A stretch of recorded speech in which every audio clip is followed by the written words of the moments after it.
Welcome to our webinar on enhancing weather data products with the web and Flux. Who is this webinar for? Software engineers and developers that want to use weather data to build applications, not necessarily experts in meteorological data or data scientists. Front-end developers who are looking for scalable, performant queries of Earth observation data in the context of a web application, or also data scientists and geospatial experts that want to learn to build these types of data sets, starting with some analysis-ready ZAR data in the cloud. And of course, our EarthMover customers that have been using ArrayLake for a long time and want to start using Flux to build applications are particularly welcome here. What are we going to learn? How to use React and MapLibre to build a front-end app for visualizing weather data. Specifically, how to use these OGC, WMS, and EDR API standards to query data from JavaScript and bring it into the browser. And how to serve data directly from ZAR format using the Flux API gateway. So just to give you a preview of the app that we're going to be showing, this is what it looks like. It's gorgeous. You can click on a point. You can get a weather forecast time series. You can see some beautiful wind barbs floating around, and you have some great customization possibilities. So I don't want to steal Matt's thunder here, but I just wanted to start with a preview of what we're actually going to be building. Just a quick introduction to EarthMover and our platform. We're a mission-driven startup. Our mission is to empower people to use scientific data to solve humanity's greatest challenges. The company was founded by myself and Joe Hammond. We come out of the open source Pangeo community, where we've helped lead the development of Xarray and ZAR for many years. And now we're building a platform to complement that open source ecosystem and empower way larger range of organizations to take advantage of this technology in a cloud native environment. Yeah, I mentioned we've been working on Xarray and ZAR for a long time. And then we also recently launched a new open source project called IceChunk, which is a transactional storage engine for ZAR. Very cool. Go check it out. Different webinar. Now, our platform has two layers to it. So the first layer we built was called ArrayLake, and it's a data management layer built around the ZAR data model that provides transactional database style storage engine for ZAR, data catalog to help centralize data access across an organization, and then data governance to manage who can see that data and satisfy a lot of enterprise data management needs. Users connect directly to ArrayLake with Python and can integrate the data with their Python libraries of choice, Xarray being one of the primary ways folks interact with the platform. With Flux, we've built a new layer to this platform that serves up the same data through a range of standards-compliant geospatial APIs. And this solves a very common problem that we've seen of how to actually connect cloud data, specifically stored in ZAR format, into the GIS and broader data science ecosystem. And so we're going to be giving you a very specific example of that in the webinar today. This was motivated by what we see from our customers. Our customers are folks who are building scientific data products. So these are specialized curated data sets which drive unique business or organizational value within that team, very often produced using very sophisticated AI and ML modeling techniques. Some examples are listed here. Silveria is a company that uses our platform to manage its global forest carbon inventory data set. Kettle develops probabilistic wildfire risk estimates using some very innovative modeling techniques. Pelmerex is providing AI-powered weather forecasts ahead of the publicly available weather forecast data sets. And all of these are data products that these teams build and manage. Now, the problem that we've observed is that data scientists are great at building these data products. This is what data scientists are, trained to do and love to do, is use data science and AI and ML to build a really great data set. And increasingly, folks are reaching to ZAR as a storage format for those analysis-ready data sets or data cubes. This is a great place to land your data product because all of the data is in one neat, organized, analytics-ready data store in the cloud. However, the process of developing data products is not done just once you've written some data to cloud storage. The data product needs to reach users. And very often, besides the data science team, there's a business team that is elucidating some new requirements beyond just the raw data. Very often, customers may want to access data in different formats. The team may want detailed logging and metrics for how the data are being used. Or the business may need a good-looking app or map in order to showcase the data's value.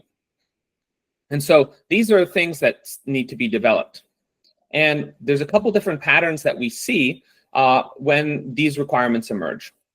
One is that the data science team begins to create a whole zoo of derivative data sets that meet different needs in terms of data delivery within the company. So they may export data to CSV or TIFF or build static map tiles. And while this can solve those data distribution problems, in the short term, it creates a whole mess of tech debt and pipelines that need to then be managed continuously as these data products grow in their impact. Another way we see folks dealing with this problem is building a data delivery API layer, custom protocol to serve out data in a highly specialized way to different downstream applications. And this is also probably not what data scientists are best at, yet it's something that they are sometimes asked to do within some of these teams. So, both these, data zoos and bespoke APIs create downstream problems for the business. Inefficient last mile data delivery slows the iteration time between the data product developers and the end users. If it's a slow process to get the data out, it's harder for folks to reach that data and give feedback and for it to have an impact. Creating bespoke services and APIs for data delivery creates inflexible systems which limit innovation and scalability. So here we're really going to be emphasizing the importance of open standards in application architecture, which give developers flexibility to mix and match different components without getting locked into one specific technology. And then finally, having folks build and maintain infrastructure for data delivery usually is diverting data scientists' effort from their more strategic, differentiated, and intellectually valuable work of building better models and data products. And so these are all problems that we are hoping to solve with our Flux platform. So I'll give you a few slides on Flux, and then I'm going to hand it over to Matt. So Flux is a very simple API gateway that allows you to query data that is stored in Array Lake within the Earthmover platform and integrate it and serve it up through a range of different API standards. So this just illustrates how simple this is. You just point an application at one of these URLs, specifying the protocol, your organization, your repo, and a few more details about the data that you want to access, and boom, you have access to a standards-compliant API endpoint. The specific standards that we're going to be highlighting in this presentation are two: environmental data retrieval, EDR, which is a lightweight and simple query interface to access spatiotemporal data resources. So this is how we're going to be providing time series queries on weather forecast data and bringing data into the browser in JSON format.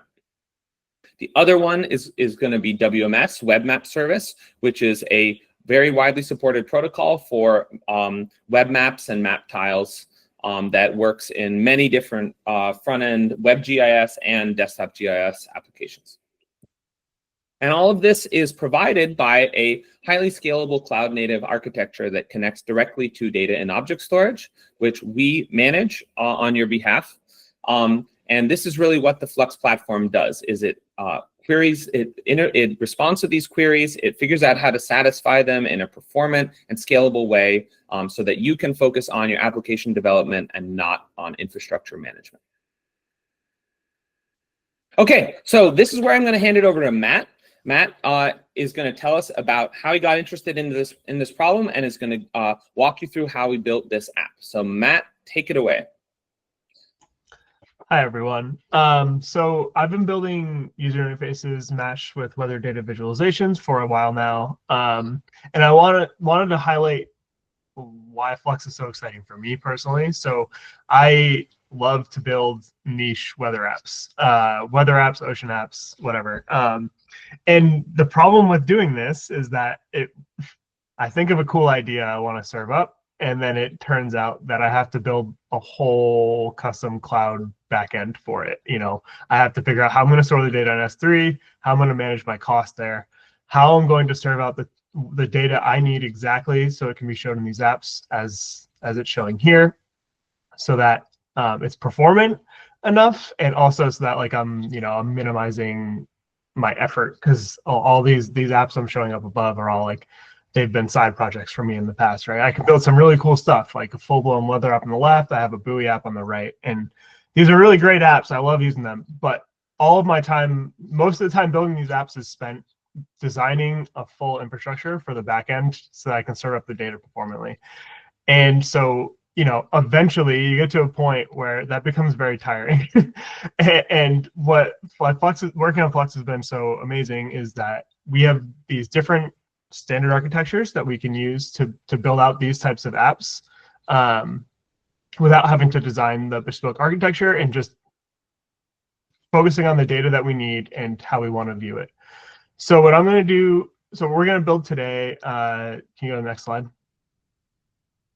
So what we're going to do today is go from a single GFS forecast in ZAR on Array Lake, and transform that into a nice app on the web using MapLibre and DeckGL and React to interact with our data and view our data in a unique way. Everyone's seen this demo, but the goal is here to give Spark some like idea of all the things you could use the Flux APIs for, even though they're all just simple. They're kind of foundational building block APIs.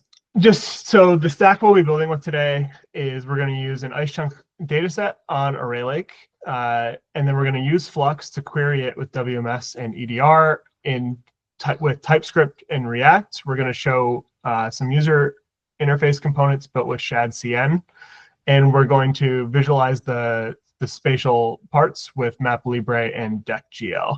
I'm not going to go super in depth on exactly how you build all these things. Instead, we're going to distribute the code open for everyone to take a look at, and extend and whatever.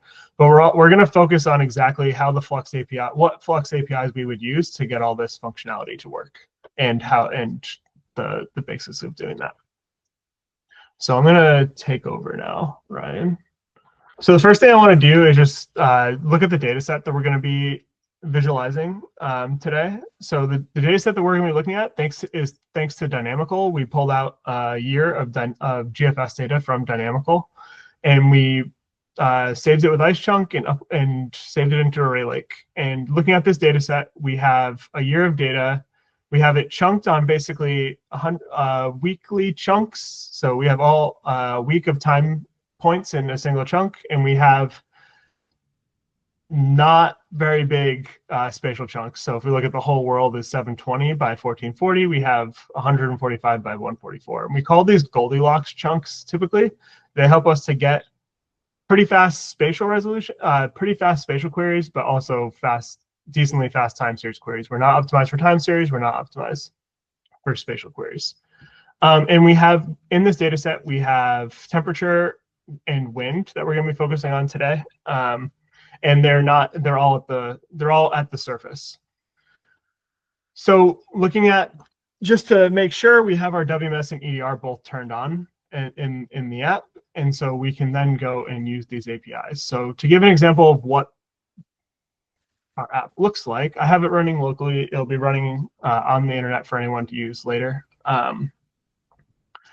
So we load up this app, and we have the 2-meter temperature layer visualized on this globe,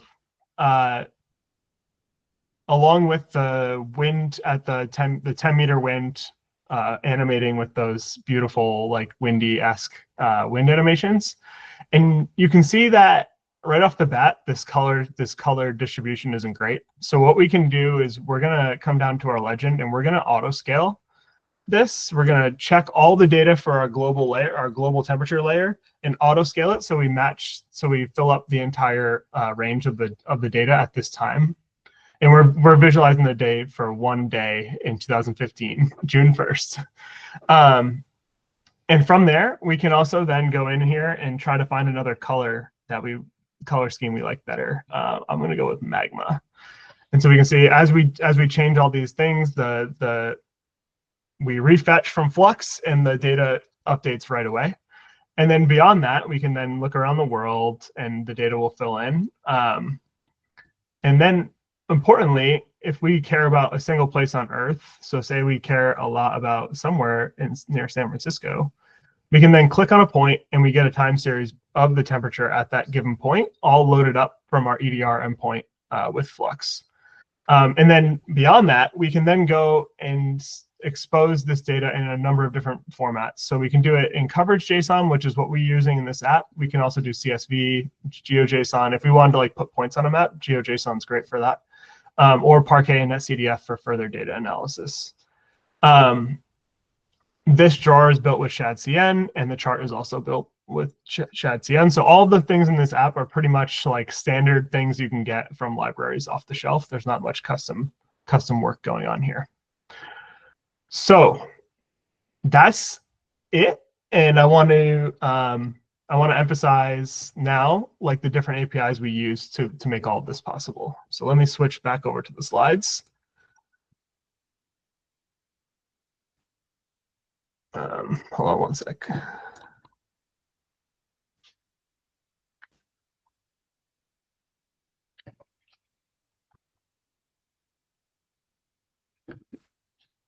Whoops.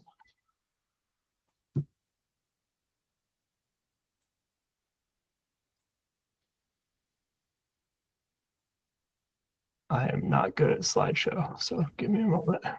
There we go. Okay. So the first thing we're going to talk about here is how we are creating this map in the first place. So for this app, we're going to use React Map GL, which is a package created by the same people who created DeckGL. And if you're not familiar with DeckGL, it's like it's a library that allows you to do some really creative web visualizations over geospatial or other canvases.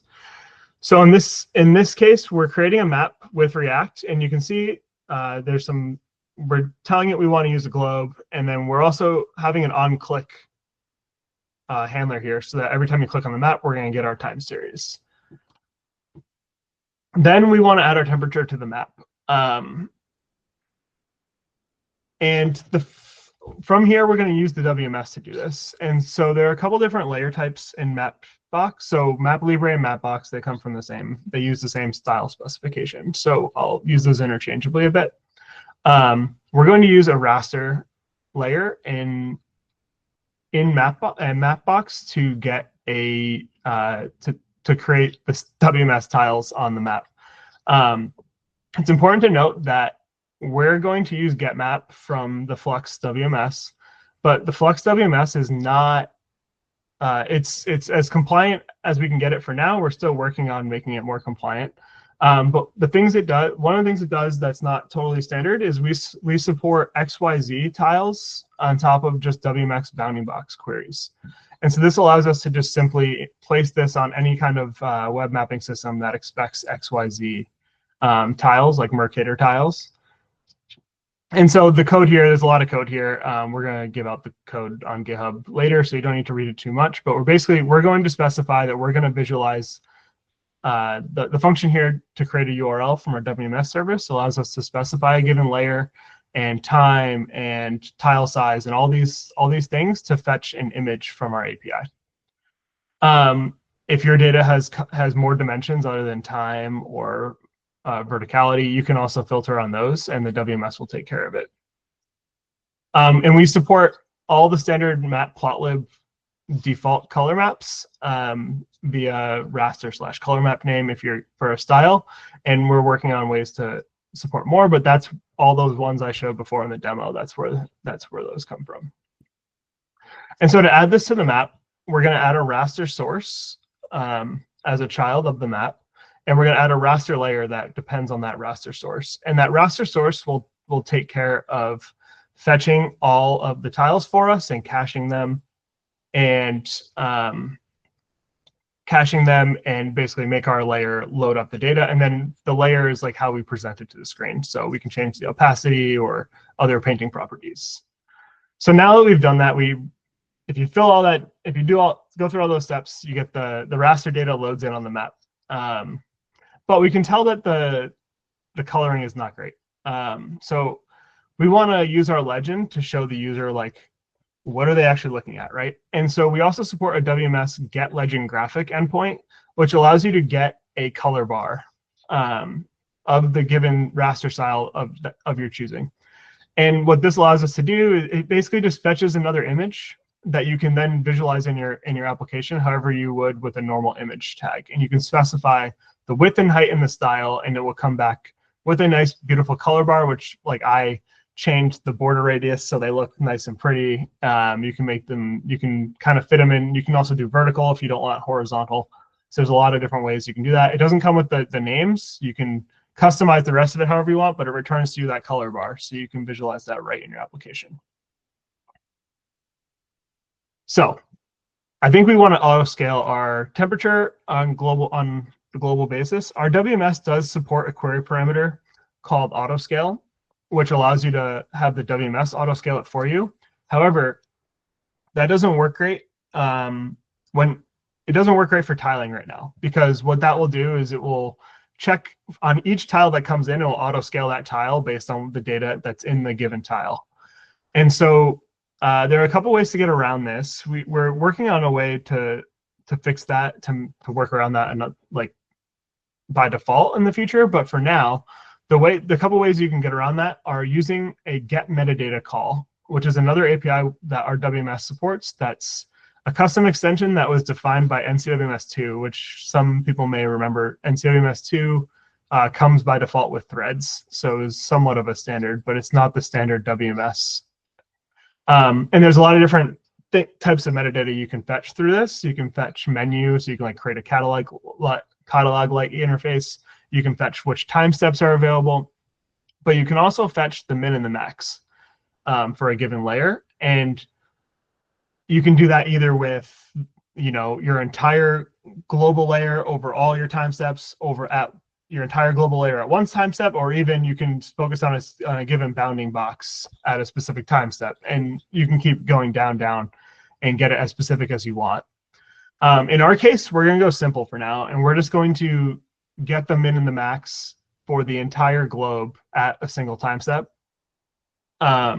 If we wanted to get really fancy as we zoomed in and out, we could have it refetch the min and the max for the bounding box, but in our simple demo, we're just going to fetch. And so we create this URL to get the min and the max using our current time step. And then once the user clicks the auto scale button, we'll fetch that, and then we'll reactively update the color scale range, which is a requirement of our WMS, because we don't have great auto scaling right now. So we can reactively update that color scale range, and then once that's done, our new layer will load in, or the layer will load in with the new updated color scale range that was requested. So that's looking much better. We can now tell like where it's actually hotter, right?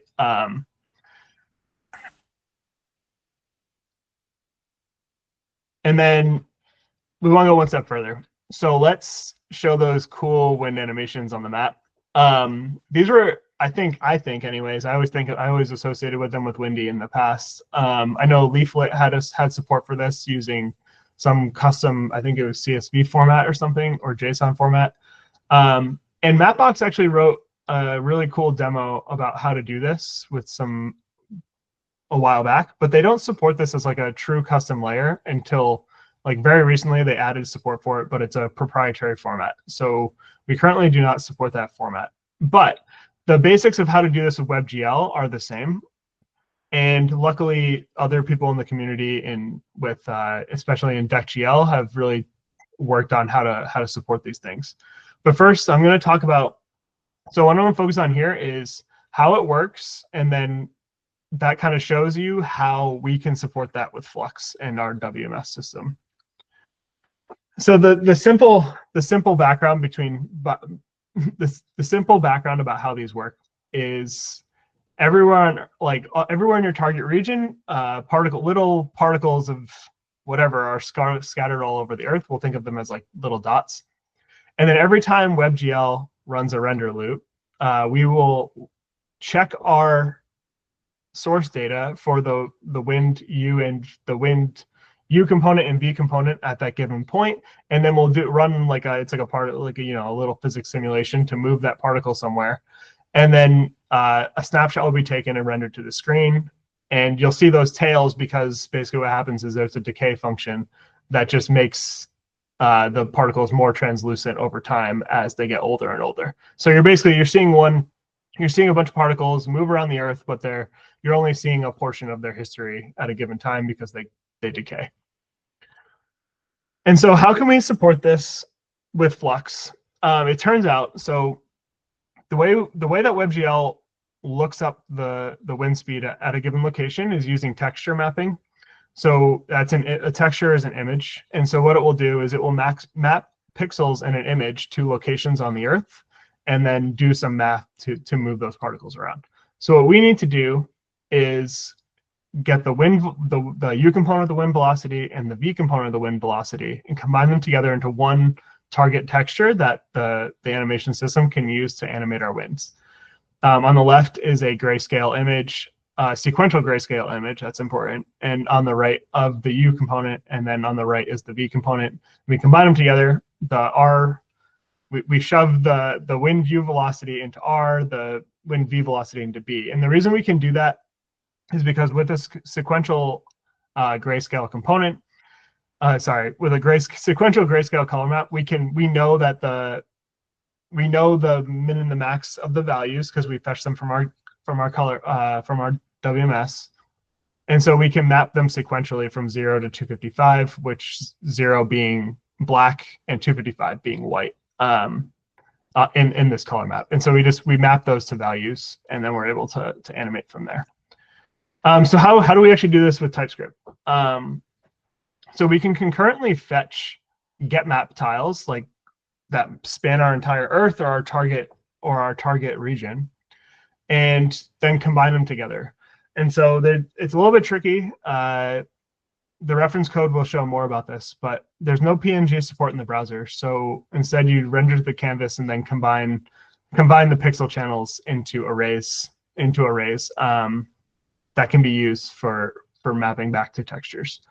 And eventually, I think we will support this in the WMS natively because we can do it a lot more performantly. Instead of having to fetch 2 images, you could just fetch one with a given style like vector / wind or something. But for now, we combine these together. And so now once we do this, we get like an image buffer back with our U component of our wind and our V component of our wind combined together. And then luckily, there's this amazing DeckGL package available that takes care of all the rest of the hard parts. If I would take a look at it, it's called Weather Layers GL.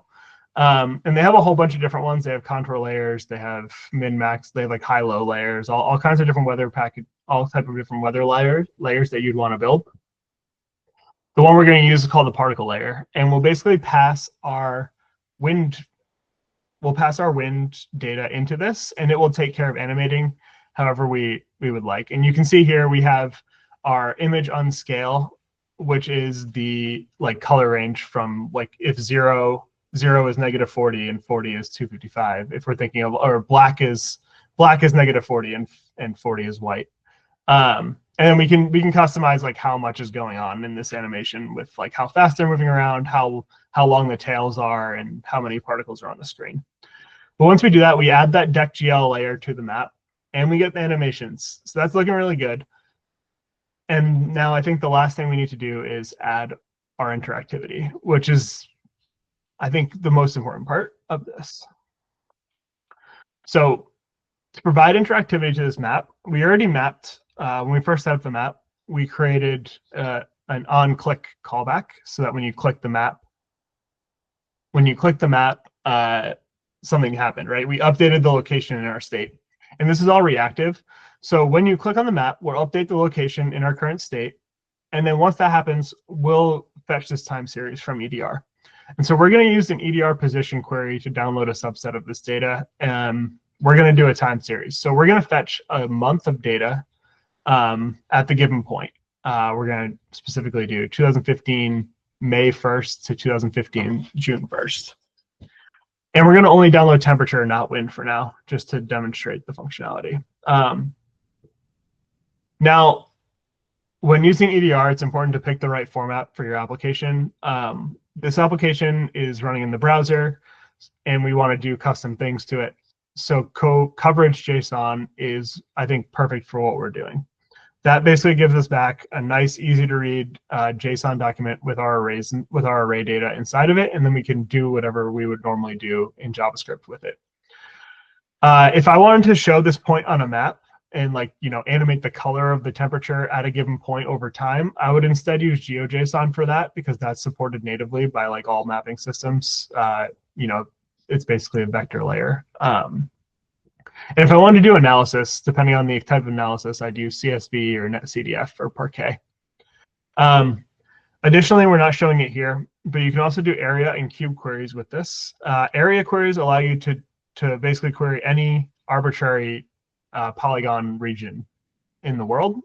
And then you get back a flattened result of all the data. So all the points inside of a given region will be returned to you independently. And we support cube queries, which allow you to query a bounding box and elevation anywhere in the world, and then that will give you back a gridded result, which is different than the original area, or it will return to you the original result. So if you had vector data in ZAR before you did the cube query, it will return you that as well. But if you have gridded weather data, using a cube query will give you a normal regular subset. So once we download that data, we can then convert it into the format we need to visualize on a chart in the browser. So in our case, we're going to use a shadcn chart component, and what that requires, that natively supports time series queries, or time series charts, sorry. And so what we need to do is convert our date string, because we're going to get back a date string from the API, into a date object, and then pass that back into our shadcn chart component, and we'll get our nice, pretty chart out. And we looked at this before, but this is the end result. And this is interactive. You can hover over all the different points, and it'll show you the values. And then you can also click these buttons to view the results. The code is available at this link if you want to take a look at it. We plan to add more demos here in the future, but for now, this is a great way to get started. And I hope this kind of shows a different way we can use these APIs that aren't just straight up just querying data directly. Ryan, do you want to come back in? Yes. Oh, right as I was about to sneeze. It's good time. Okay. There it is. Can someone put the link in the chat, perhaps, for our participants? Great. Yes, so I'll just wrap up these slides. Matt, you can keep running the slides and just bring a little conclusion to the webinar. So, what we're trying to enable here are the following impacts. Deliver data products to end users faster. Ultimately, this helps you shorten time to market for new data-driven products, right? And so I hope the demo that Matt showed really illustrates how, by leveraging Flux as a backend and these great open source libraries and open standards, you can really just shortcut some of the development complexity of building a rather rich, complex app and just get a new product or app or dashboard out to your customers as quickly as possible. We really believe in standards. what we've seen across the weather data landscape is a ton of different bespoke APIs for querying weather forecasts. I feel like every weather data provider I've ever looked at implements their own sort of custom time series retrieval protocol.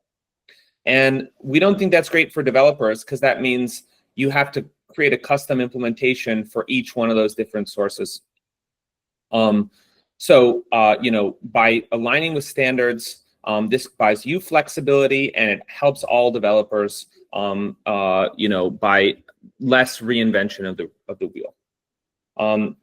We think we can really help simplify data engineering processes by always pointing at the same sort of master copy, and we think ZAR and IceChunk make a great reference point for what is that sort of reference master copy of the data, from which it's very easy to, on the fly, transcode the data into different formats and protocols, rather than taking the data set and copying it to 4 different formats just to support different access patterns.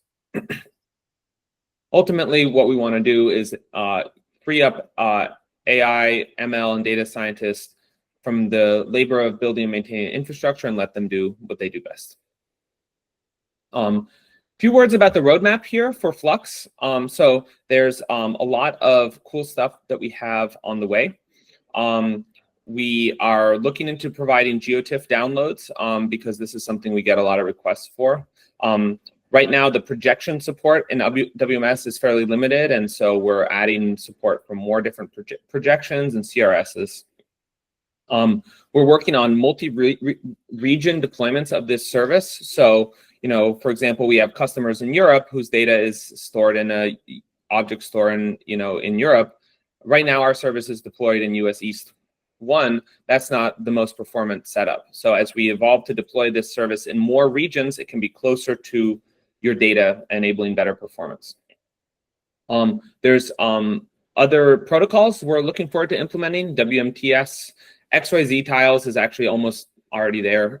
It's just a slightly different syntax. We're very interested in image pyramids and using pre-computed ZAR multi-scale pyramids to support different zoom levels.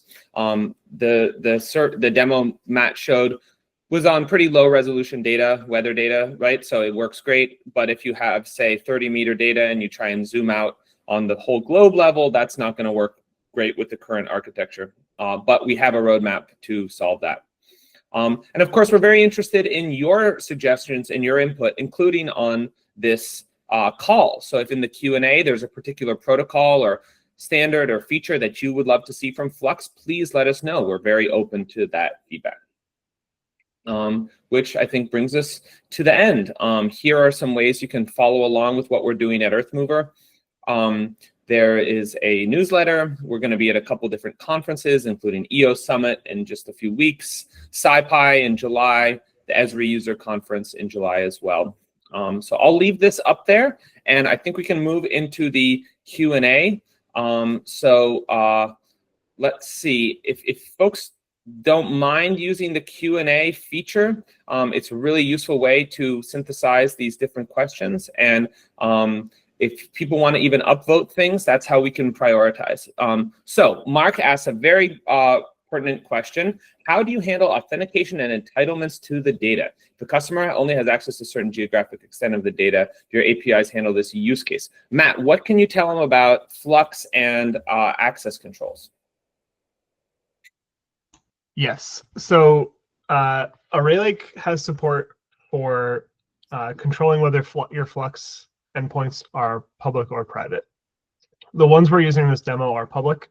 Private ones, the way our Flux authentication and entitlement works right now is we create ArrayLake API tokens and then use basic authentications with those tokens to enable queries to the different data repositories. We don't have any authorization based on geographic extents right now. It's an interesting use case. We don't currently support that. We do support on a repo level or repository level. Joe, if you want to chime in on that. Yeah, great. Thanks, Matt. Oh, sorry. Was someone speaking? Cool. Yes. So great. Yes. Flux, public data and private data with authentication, but limited support for scoping that geographically today. That could be something we implement down the road. Hans has a great question. Is there any server-side caching for increased performance, especially thinking about startup? Great question, Hans. Matt, take it away. Yes, great question, Hans. One of the integrations we didn't have time to show today, maybe for a future webinar. So yes, what we do is, the way we're approaching this right now is that if you have production data that you really want performance, there's a couple ways to improve that. The best way is to tag your data. When you supply it, when you query Flux, you specify your branch or tag of the repository that you are querying. And if you tag your repository, we automatically attach 1 month cache control headers to that vary by authorization. And so what that means is you have a choice of different ways you can utilize that to make your work fast. The two off the top of my head are, if you have your users are fetching a lot of different areas at once and you want them all to share a cache, the way to do that would be to throw a CDN in front of it. And you can do that a number of different ways. The simplest way being, you put Nginx in proxy your API. That also takes care of your authentication as well, because then you can attach your Array Lake API authentication to that as well. And so what that will do is that will basically fill up the cache on your proxy, however you want to do it. And then when your users are fetching data from a map over and over and over again, they'll just be hitting your proxy with the data preloaded. So it's like creating map tiles, but very lazily, which is really cool. This also works for if you just want to hit the data directly. We don't have a built-in CDN yet or a proxy that does this for us, but you will still see that when you hit our service, the second time you go and hit the same thing with the same tag, it will, Chrome and other web browsers should respect those cache control headers. Yes, and so you can utilize this to pre-warm and do all kinds of different techniques. Yeah. So Hans, Matt, I think that was a great answer on client side caching. I think Hans mentioned specifically server side caching. That's what yes. Oh, the CDN is the CDN or proxy is a server side solution. I was just going to add that this shows. By the way, I don't speak web, so obviously you're the expert. I should just add though that there is another optimization in the Flux service that involves caching reads from object storage. Right. So in order to satisfy these quests, ultimately we have to read your ice chunk data from object storage. And I'll just add that ice chunk itself is very cache friendly because every piece of data in ice chunk is immutable until deleted. And so ice chunk never has to read the same file from object storage more than once, provided it can keep that data, has enough memory to keep that in memory. So we on the server backend, we turn on ice chunk's chunk caching features, and that allows for certain optimizations to be made in terms of the need to actually go to object storage for data, which can speed up things a lot as well, even without any cache control headers and stuff like that. Okay, Hans has got another question that I'm not sure I understand. Maybe Hans, you can explain it. For area queries of gridded data, is there any consideration given to area of overlap? Like if we include grid point dx, dy in the metadata? I don't get it. Yeah, I can explain. Sorry. And also, great talk, Matt. That was really cool. Thanks. So basically, the way that Matt explained, fetching areas, it was like you get all the points within your area. Like if we have, say, gridded data that's quarter degree or so, regular weather data, GFS, and we query some area that like entirely overlaps with one grid point, and then like also a corner of another, or like a little part of another.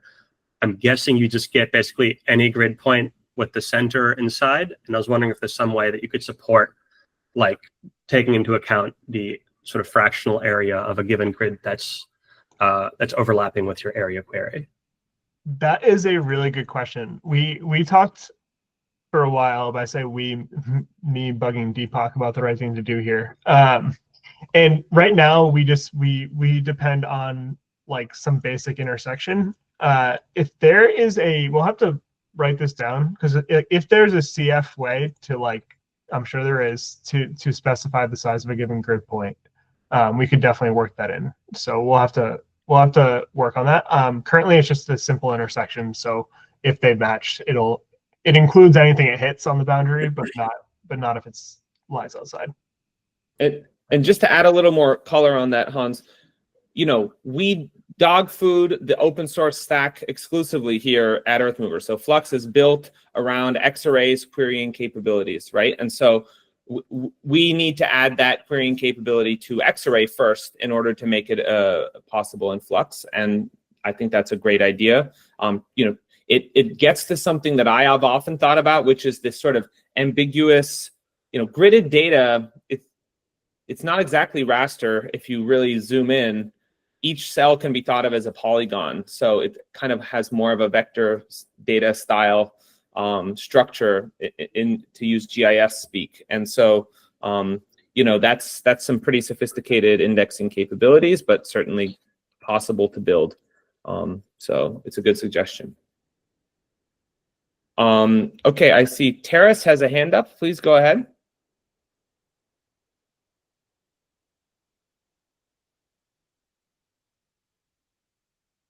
No? Okay. Yuri, do you want to go ahead and ask your... I was on mute. Oh, okay, go ahead. Yeah, you talked about multiple color maps and adding more. Are there any plans to add a way to add your own color map, or do that on the fly, or would that be something that we should do on our side, client side rendering? Yes, so we are trying to figure out the right API for this, especially a lot of our customers have categorical color mapping needs that we don't perfectly support right now. Basically everything we have right now is pretty sequential. So we're actively thinking about this, how to do it. Right now we have seen other people doing it by fetching grayscale and then recoloring that on the client side, but I can understand why that's not optimal. So we're trying to think through other ways to handle this. You should be able to store your color map just as an array, like a coordinate on your data set, right? It's just like a few arrays, right? Like that's our format. Deepak, go ahead. Yeah, raster files do this actually. GeoTips can embed a color map, so we should just add that to ZAR. Love it. Awesome. Cool. And then two-part, if you don't mind. And then with that, ahead. you talked about caching on your side. Because I already do server-side caching, but I'm curious if that caching works for tiles as well, or is that, if I want to do a tiling, is it cache the tiles, or is it only for the vector data? I'm curious. It caches the raw chunks right now. Okay. Yep. And then we rebuild those tiles unless you use like the client side cache. So that means that your request will come back faster, but we still have to do a little work to recolor it. Okay. Awesome. Thank you. And just to clarify a little bit about how Flux and WMS work, there's a lot of tile serving services out there, but this is fundamentally different from that. Here we're taking ZAR data in whatever format it may be found, with whatever chunking and resolution is there, and dynamically generating web maps and map tiles on the fly, right? And so depending on how that original source data are laid out, that can be very expensive or very cheap. And so caching can be used at various points within this architecture. Okay, Yuri has a last question, then maybe we'll wrap up. Can you use percentiles instead of min and max? Are you referring to percentiles to set the limits of the color map? Yeah, I was mentioning that. And also I think that sometimes you're interested in a specific region, so you want to auto scale for that particular region. So maybe if you can create a polygon where you want to perform the auto scale or something like that. You can do a bounding box right now. Which any arbitrary bounding box that you'd like, you could do that currently with the approach that I showed here. You could just add a bounding box query and a width and height query parameter, and that will give you back the min and the max from just that queried bounds, not from the entire layer. As far as doing like we'd have to look into how to support like a bigger polygon. We're trying to look into better ways to do all this stuff automatically as well. But yeah, great presentation. Yeah. Thank you. Okay. That may bring us to the end. Folks have asked questions about recording. Yes, this was recorded. We will be putting the video up on YouTube in a couple of days, and you will all receive an email about that. I just wanted to thank you all for coming out to the webinar. If you have any feedback on Flux, if you have any questions about it, if you have some ideas for some more different endpoints you'd like to see implemented, please reach out to us on any of the channels you can see above, and we'd love to hear from you. Special thanks to Matt, who spent a lot of time putting together this great demo, in addition to his day job of being a full-time engineer here at Earth Movers. That was very appreciated. And I think I saw a hand go up, but I think we're going to wrap it up here. So thanks a lot for everyone for coming out.